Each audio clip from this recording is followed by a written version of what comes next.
नमस्कार, मैं प्रमोद कुमार चौबे आज फिर एक कहानी लेकर आया हूँ। कहते हैं कि मनुष्य अपने भाग्य का निर्माता खुद होता है। आज इसी पे आधारित एक कहानी है। एक गांव में एक बुजुर्ग महिला रहती थी। महिला बहुत धर्मात्मा थी। उसके यहाँ जो भी जरूरतमंद पहुंच जाता था उसे वह खाली हाथ नहीं लौटने देती थी। हमेशा भगवान की भक्ति में लीन रहती थी। एक दिन अचानक यमराज उसके पास पहुंच गए। बोले, माता जी अब आपको चलना होगा। मैं यमराज हूं, आपको लेने आया हूं। महिला राजी हो गई। बोली कि यमराज महाराज आप मुझे कहां लेकर चलेंगे, नरक में लेकर चलेंगे या स्वर्ग में? महिला ने कहा। तब यमराज बोले, मातेश्वरी आपको हम देव धाम लेकर चलेंगे।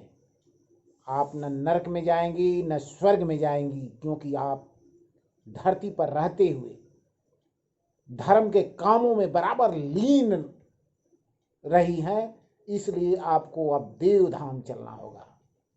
महिला खुशी खुशी राजी हो गई। यमराज लेकर उसे चले। महिला रास्ते में यमराज से कही कि पहले हमको नरक दिखाइए। यमराज उसे लेकर नरक पहुंचे। जब महिला नरक में पहुंची तो देखी कि सब दुखी रो रहे हैं। पेट पीठ दोनों मिलकर एक हो गया है। सभी के चेहरे पर उदासी, मासूमियत, सब कुछ उनका लूट गया था। महिला ने उन लोगों से पूछा, आप लोग इतना जीर्ण शीर्ण क्यों हैं, क्यों उदास हैं? क्या आपको भोजन नहीं मिलता है? लोगों ने रोना शुरू किया। कहा कि कहाँ, जब से आए हैं न भोजन मिलता है, न दवा न कुछ नहीं मिल रहा है। यहाँ हम लोग दुख ही दुख भोग रहे हैं। महिला आगे बढ़ी तो देखा कि एक 100 फीट ऊंचा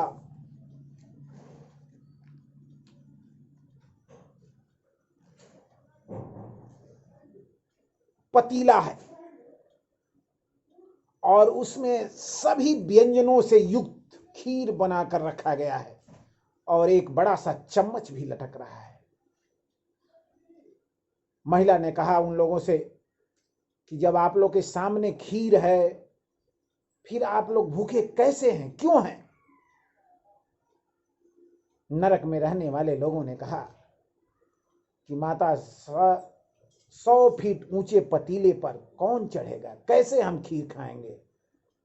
यह तो और दुख की बात है कि खीर दिख रहा है लेकिन हम खा नहीं पा रहे हैं। इसी सोच, इसी पश्चाताप से हम लोग और दुखी हैं। महिला आगे बढ़ी और यमराज से बोली कि अब हमें स्वर्ग लेकर चलिए। यमराज उस महिला को स्वर्ग लेकर चले।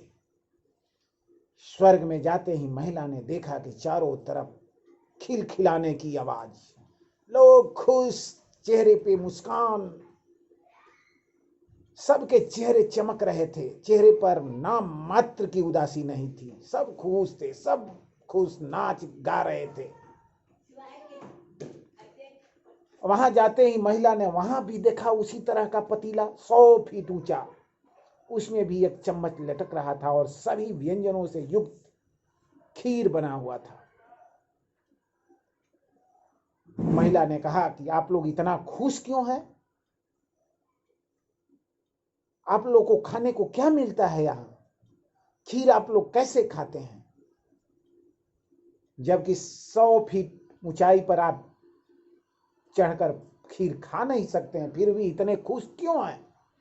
स्वर्ग के लोगों ने बताया कि मातेश्वरी, हम लोग उस पतीले के ऊपरी छोर तक पहुंचने के लिए एक सीढ़ी बनाकर रखे हैं और उस सीढ़ी से हम लोग पतीले के ऊपरी छोर पर पहुंचते हैं और चम्मच से खीर काढ़ काढ़ कर भर पेट खाते हैं। जब भी भूख की इच्छा होती है तब हम लोग सीढ़ी लगाकर उस पतीले के ऊपरी छोर पर पहुंचते हैं और भर पेट खीर खाते हैं।